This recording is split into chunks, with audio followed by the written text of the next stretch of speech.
नमस्कार। नमस्कार सर। जय हिंद, वंदे मातरम। मैं सामाजिक कार्यकर्ता अरविंद कुमार रतोड़ी। आज मेरे साथ में जो ये आए, ये भी एक कोरोना योद्धा है जिन्होंने कोरोना महामारी के समय पिछले साल 2020 से अभी वर्तमान समय 2021 ये अक्टूबर महीना इन्होंने भी तन मन धन से अपनी जान निछावर करके कोरोना में लोगों की सेवा की। ऑक्सीजन से लेकर हर चीज लोगों को इन्होंने पहुंचाने का काम, एक पुण्य और नेक काम किया इन्होंने। यहां तक कि इनको कोरोना हुआ, इनकी बेटी है 9 साल की, उसे भी कोरोना हुआ। ये मानसिक तौर पे बहुत ज्यादा डिस्टर्ब रहे। आज भी ये मानसिक तौर पर डिस्टर्ब रहेंगे। इनकी फैमिली में भी वो मानसिक तौर का जो तनाव है वो गुजर रहा है। ये अपनी बेटी को लेके एक टूर पे जाते हैं जहां मन को कुछ सुकून मिले, दिमागी तौर पे थोड़ी कुछ राहत मिले। तो अपनी बिटिया को, 9 साल की बेटी को लेके ये टूर पे जाते हैं नागपुर से ऑनलाइन। ये किसी कंपनी को, क्या नाम था उसका, tour company, colours and tours package, उस कंपनी के माध्यम से ये ऑनलाइन ट्रांजैक्शन आप करते हैं। कितने का किया आपने?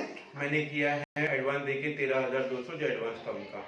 तो वो दोनों आपका और आपकी बेटी का? मेरा और मेरी जो बेटी का था, टोटल मिला के पैकेज था 26,500।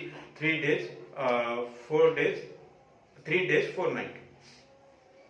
इनका नाम है मनीष। आप अपना पूरा नाम बोलो। मेरा नाम मनीष गणेश हटवार है। मैं रहने वाला गंजीपेट से हूँ। मैंने ये पूरे कोविड में कम से कम 1,500 लाइफ सेव की है।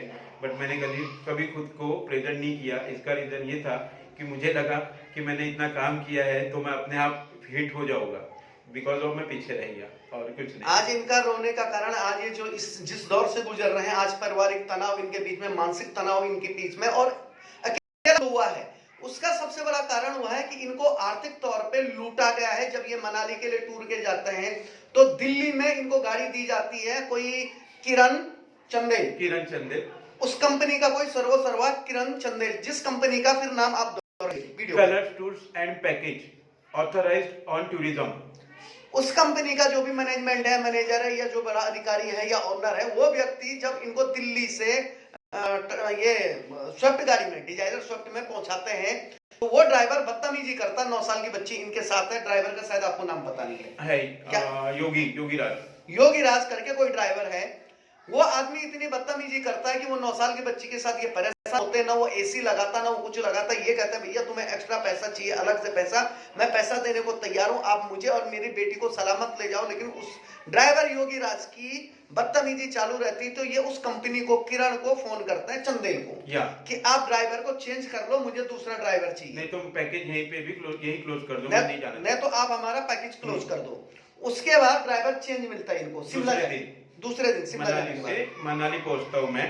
मनाली का टूर था वो, ठीक है। मनाली पहुंचता हूँ मैं। मनाली पहुंचने के बाद में रात को मैं उनको बोलता हूँ कि पहले तो बात ये सर, मैं एक आपको बता दूं कि मेरा जो पैकेज है उसमें किरण चंदेल को मैंने ऑलरेडी बोला था कि जो भी पैसा होगा वो ऑनलाइन ट्रांसफर होगा, मैं किसी को कैश दूंगा नहीं। ओके, देन हर कोई जैसा ड्राइवर मिला, ड्राइवर पैसे मांग रहा, होटल में पहुंचा, होटल वाला पैसा मांग रहा। नाइट में जब मैंने किरण चंदेल को बोला कि मेरे 3 प्रॉब्लम सॉल्व कर दो, कि मेरा चेकआउट कब है, मुझे ड्राइवर कब चेंज करके मिलेगा और मुझे दिल्ली कैसे, ये 3 आप मुझे सॉल्व करके दो, आपका पेमेंट बैलेंस है वो मैं दे दूंगा, मैं चोर नहीं हूँ। ये बात हुई। उस बात को लेके बहुत सारे प्रॉब्लम्स क्रिएट हुए हैं। ड्राइवर ने, जो ड्राइवर इन्होंने शिमला में चेंज किया, मनाली में चेंज किया, उसकी जगह दूसरा जो ड्राइवर आया, उन्होंने इनके साथ में धोखाधड़ी ये किया कि वो ड्राइवर जाते समय ये बोला, वो योगी राज ड्राइवर जो है, जाते समय वो इनको बोला कि आप मुझे 13,000 रुपए दो। हाँ, 13,000 रुपए मांग रहा था, जबकि पूरा पैकेज कंपनी की तरफ से था। ऑनलाइन ट्रांजैक्शन इन्होंने कंपनी को दे दिया था। पूरा नहीं दिया था सर, एडवांस दिया था। एडवांस 13,000 एडवांस 13,000 दिया था। बात ऐसी हुई थी कि जब मैं दिल्ली रिटर्न जाऊंगा मैं आपका पूरा पैसा दे दूंगा, और मैं दिल्ली पहुंचा नहीं था इसलिए मैं पेमेंट नहीं दिया। मतलब इनकी डील कंपनी से थी और ड्राइवर कंपनी था, इनका ड्राइवर से कोई मतलब नहीं था। तो यह जो मार्मिक मुद्दा है, जिस बात को लेकर मैं अभी देशवासियों के सामने, जितनी भी संवैधानिक संस्थाएं हैं, चाहे मनाली पुलिस का मैटर हो, दिल्ली पुलिस से संबंधित हो, नागपुर महाराष्ट्र की पुलिस से संबंधित हो, या फिर जो जिन राज्यों में इनके साथ धोखाधड़ी हुई, धोखाधड़ी ऐसी हुई कि इनके बैग को उस ड्राइवर ने अपने कब्जे में लिया, बैग को गाड़ी में रखा, इनके नाम की ड्यूटी कंप्लीट करने मनाली थाने में गया। मनाली थाने के पुलिस कर्मचारियों ने भी इन लोगों को, जो मानसिक तौर पे इतना बड़ा कोरोना योद्धा, लाखों को जीवन दान देने वाला, उसके साथ धोखाधड़ी की। बारिश आ रही थी, 9 साल की बच्ची रो रही थी, लेकिन इस पे आरोप लगा कि भैया पैसा दे। ये व्यक्ति पैसा देने को तैयार था। इसका कहना था मेरी कार में जो बैग रखा हुआ है वो बैग मुझे निकाल के दो, मेरा सर्वर काम नहीं कर रहा ऑनलाइन का, मैं आपको नकदी पैसा देता हूं। जब इन्होंने पैसा को देने के लिए वो खोला, बैग खोला, तो उसमें कितने लाख गायब थे आपके? 3.5 लाख। 3.5 लाख रुपए गायब थे। और मोबाइल कितने? 2 मोबाइल गायब थे। मोबाइल, OnePlus वो भी OnePlus मोबाइल, महंगे मोबाइल, बच्ची का भी उसमें मोबाइल था, वो गायब थे। इन्होंने मनाली पुलिस को बोला कि मैं कंप्लीट करना चाहता हूं, जैसे आप लोकल व्यक्ति की कंप्लीट पे मुझे याद आए, मेरी बच्ची को 9 साल की, मैं कंप्लीट करना चाहता हूं कि मेरा पैसा, मेरे मोबाइल गायब हुए। रोते भी लगते, बाप बेटे दोनों, हमारे महाराष्ट्र नागपुर के, रोते भी लगते उस पावन भूमि में, वहां के पुलिस वालों को कहते, लेकिन कोई इनकी सुनवाई नहीं होती है। इनको बोला जाता कि तुम कोर्ट जाओ, हमको मत बताओ ये बातें। इन्होंने बोला कम से कम आप गाड़ी तो अपने कब्जे में लो, जांच तो करो कि मेरे 3.5 लाख रुपए मेरा सामान गायब हो गया, लेकिन इनकी सुनवाई नहीं करता कोई, इनकी सुनवाई नहीं होती है।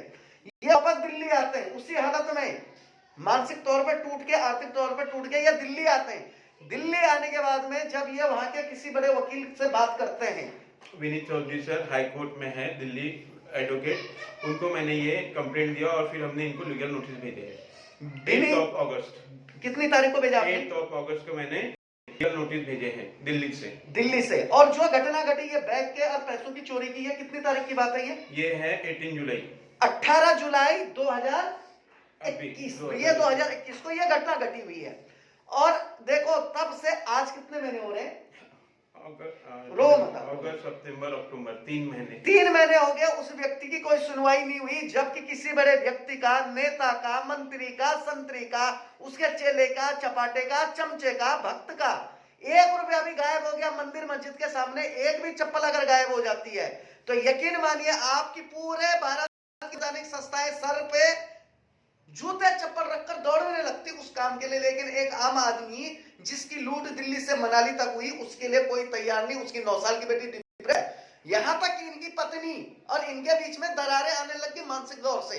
उस दौर से मैं भी गुजरा हूं, मैं भी गुजर रहा हूं, ये पीड़ा मैं जानता हूं।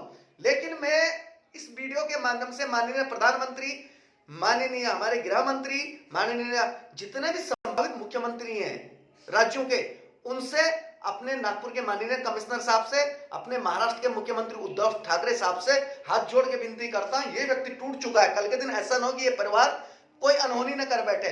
इनके की बात आई थी सर, जो वहाँ पे अरेस्टमेंट हुआ, मेरी बेटी की बुक्स फाड़ी गई है। यहाँ तक बात होगी, उस दिन की बेटी ने बोला था कि पापा हम सुसाइड कर लेंगे, अगर हमारे साथ ऐसा हो रहा है तो हम जी के क्या करेंगे। एक 9 साल की बच्ची ऐसे बोलती, तो एक बाप पे क्या गुजर। आप सोचे उस व्यक्ति के आंसू अभी भी रुक नहीं रहे। मेरा वीडियो बनाने का ये मकसद है कि संवैधानिक तरीके से इस आदमी के पैसे, चाहे मनाली में चोरी हो, दिल्ली में चोरी हो, वो ड्राइवर या किरण चंदेल या जितना भी इनका आपराधिक एक गिरोह है जिसको संगठित अपराध बोला जाता है, उसमें नेता, मंत्री, संतरी, पुलिस वर्दी जो भी शामिल हो, सबको देश के सामने नंगा करूंगा संवैधानिक तरीके से। और इस व्यक्ति को इंसाफ दिलाना इन सभी लोगों का काम है। मैं तो अपनी कोशिश करूंगा, मेरी सभी संस्थाओं की तरफ से। मेरा किंग कोबरा लड़ेगा, इस आदमी के मानवाधिकार के लिए मैं लड़ूंगा, लेकिन मैं रोते हुए व्यक्ति की, इस व्यक्ति की पीड़ा आप लोगों तक पहुंचा रहा हूं। हाथ जोड़ के विनती है कि आप लोग भी कृपया जो संभव हो सके वो मदद कीजिए, शासन प्रशासन पे दबाव बनाइए, इस व्यक्ति को इसका इंसाफ मिले।